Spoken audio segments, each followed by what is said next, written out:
Episode 1. Meeting him. When I woken up, the overpowering stench filled up my nostrils to where I gagged. You'll get used to it someday. It came from the back of the room, a voice I wasn't familiar with. Neither was the room. As I got up from the hard bed, a headache rose up, and I became very dizzy. Oh yeah, that. You got hit in the head and probably got a concussion. Who are you? And where am I? As I spoke, a large boy started walking towards me. I'm AJ. Or at least I got that name from someone who saved me. And for the other question, you're in Stomach Town. And why don't I remember anything? The words felt almost surreal. I wondered if this was just a dream. Yeah, that's normal. You either get back some of your memories after a couple of weeks, or don't. It depends on the person.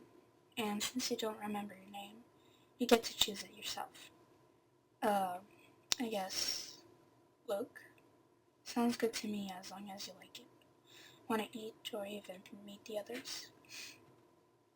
I was so hungry I couldn't pass on the food. It felt like I hadn't eaten for days. I like to eat. Maybe I'll meet them after? Makes sense.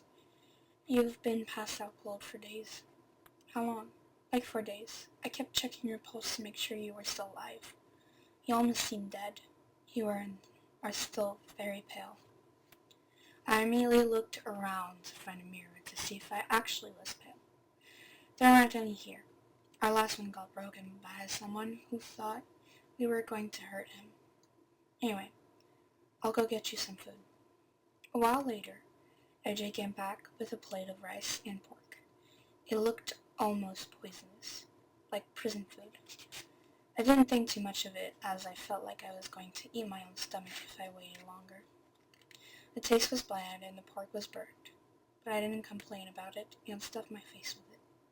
After I was done, AJ gave me clothes and got out of the room so I could change from my robe thing that I couldn't remember putting on myself. After that, I got out of the mattress and made my way down old wooden stairs. The clothes were a little too big for me, but they were comfy and smelled good.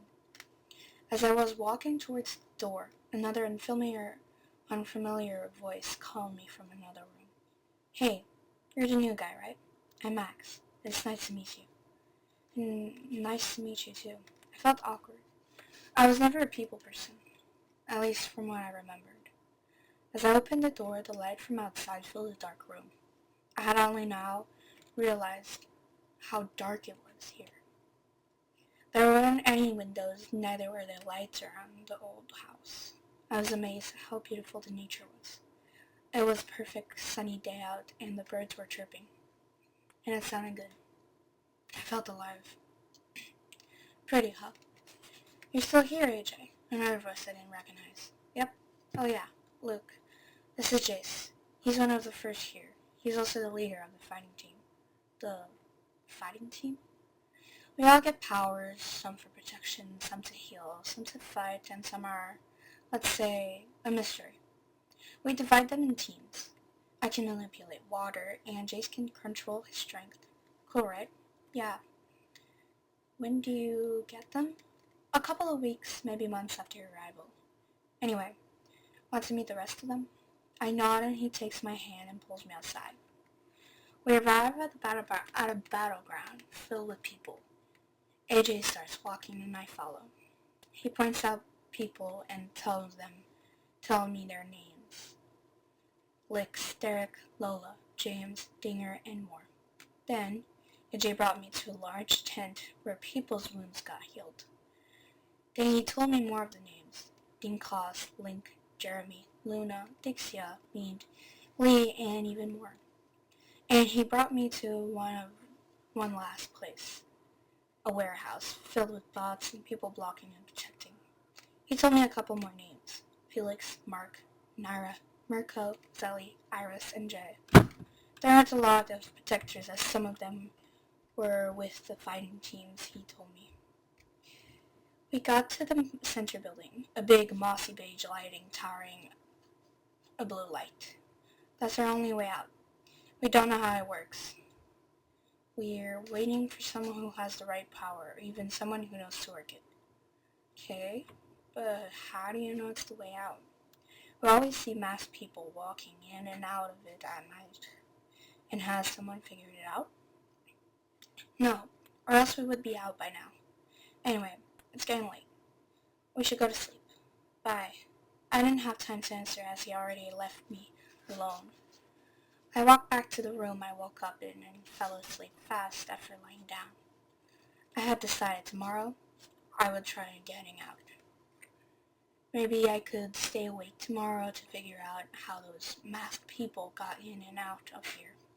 But for now, I would get back my energy. Even if I slept for 4 days, running all day made me exhausted and recharging felt necessary. My hair felt long and greasy. I was uncomfortable in my neck, and it was wrapping around my arms and getting tangled in my ears and earrings. I almost got up many times to go get scissors or even a knife to cut my hair, but remembered I wasn't at my house and tried to fall back asleep many times. It was also really hot under the covers, so I had to take them off and even take off my sweaty shirt that already didn't have any sleeves. I had managed to fall back asleep a couple hours later, but it didn't take me much time to wake back up. At one point, I got annoyed and got up to look at the bookshelf and found a book to read.